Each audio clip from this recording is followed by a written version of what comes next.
Good morning, UC. This is UC Patrol. I am James. I am Russell, And we are your news anchors for today. And for today's headlines, meteorites found in Carino registered in global database. A meteorite found in a village in Nagtipunan Town, Carino Province is officially the 7th Philippine meteorite registered in the Meteorological Bulletin database. The 2.4 kilogram meteorite, which crashed in Barangay Pongo last May 20, was registered by Filipino meteorite collectors Mark Christian Cruz, Ramon Santiago, David Joshua Magno, and Alan Yu. They registered the said meteorite, now named after the village it was found, with the approval of the National Commission for Culture and the Arts. That's the first time na group of Filipinos ang nag-initiate ng registration. Usually kasi, mga foreign scientists and collectors ang nagpapa-register. This can change the view of international science communities sa Philippine meteoritics, said Cruz. According to the official MBD entry, meteorite Pongo struck 2 layers of the roof of a house before smashing a plastic plant pot. Some LGUs are at risk of losing health workers. Some of the poorest communities in the Philippines are at risk of losing health workers because of the full devolution of health services from national government to local government units. In Lanuza, Surigao del Sur, nurses and midwives are facing threat of unemployment because of LGU can't afford to hire them all.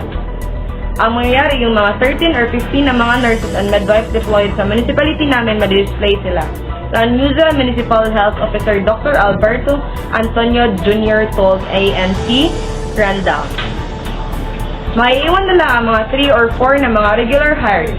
Hindi naman kasi kayang tapatan yung mga budget na binibigay sa kanila ng Salary Department of Health. The country has started the process of full devolution or transferring key governance function to LGUs, which is expected to be completed in 2024. The responsibility of hiring health personnel now falls on LGU, but some of them can't afford the salary given by DOH. According to Antonio's course of DOH deployed health workers will be affected by devolution. This is not just happening here, it's happening everywhere with around 18,000 nurses and 6,000 midwives. Currently deployed by Department of Health, lahat sila ay affected because of the devolution, he said. With this dilemma, the public loses at the end of the day. If wala namang mga nurses or midwives na magde-deliver ng health service sa kanila, at the end of the day, yung mga patients lang din naman ang natatalo, said Antonio, also the doctor to the barrio. We really have to regularize our healthcare workers, especially parang after a health crisis, that's the perfect time for you to take advantage of your health reform, Antonio said. So, habang presko pa sa atin ang COVID pandemic, you have to take that opportunity and emphasize health to our local government leaders. President Ferdinand Marcos Jr. has assured LGUs of his commitment and support for the implementation of their devolution plans as the Mandanas ruling takes effective this year. The 2018 Supreme Court ruling entitles local governments to share a whole of national taxes. LGUs previously got their internal revenue allotment from 40% of the national internal revenue taxes gotten by Bureau of International Revenue. Local governments this year reserve 30 to 35%.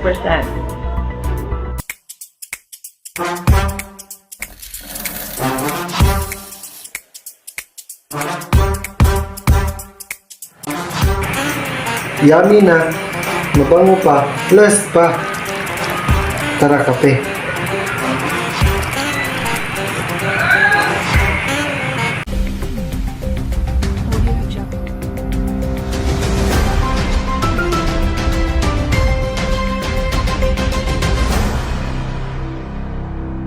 And that's it for our commercial. Up next, showbiz, sports, and entertainment. Showbiz. Atom Morales tweet on Twitter inspired humanity on social media. Sports. Manny Pacquiao nabbed the South Korean YouTuber and martial artist DKU.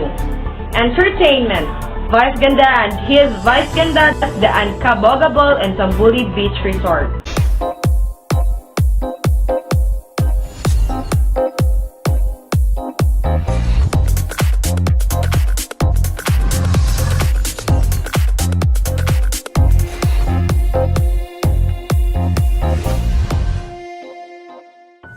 Showbiz Report.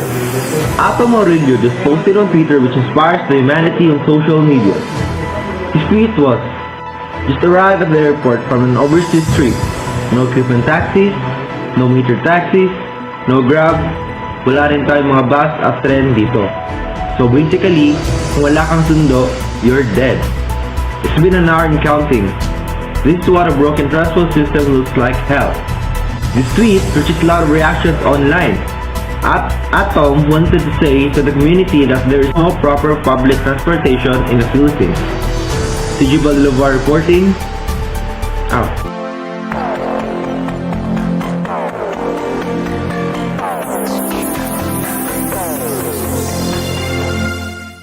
On the news sport, Manny Pacquiao has knocked up the South Korean YouTuber and the martial artist DKU in their charity match in South Korea on the last of the 11th of December 2022.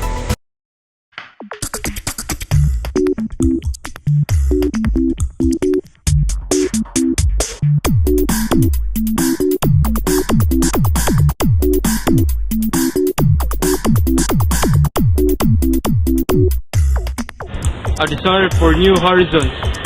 Daily St. Cologne by Bench is the best of man with an independent spirit of a man who continually driven by a irresistible desire to even further to see things larger scale to life with greater intensity.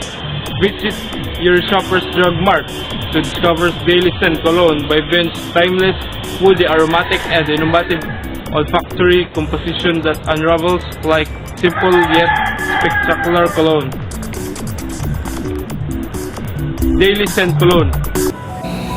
Last 10th of December, Vice Ganda had his show, The Uncabocable at Tamboli Beach Resort, with his co-artists, Lassie Marquez, Chad Kinis, and MC Ma, and also with his babies, RJ O'Cara and Aura Brigela. He also invited some drag queens in Cebu and Cebu TikTokers, Pat Spinote, and also he had his show at SM City Cebu Event Center last 11th of December. Back to you, James and Russell. That's all for today's news. I am James. I am Russell, and we are the UC Patrols.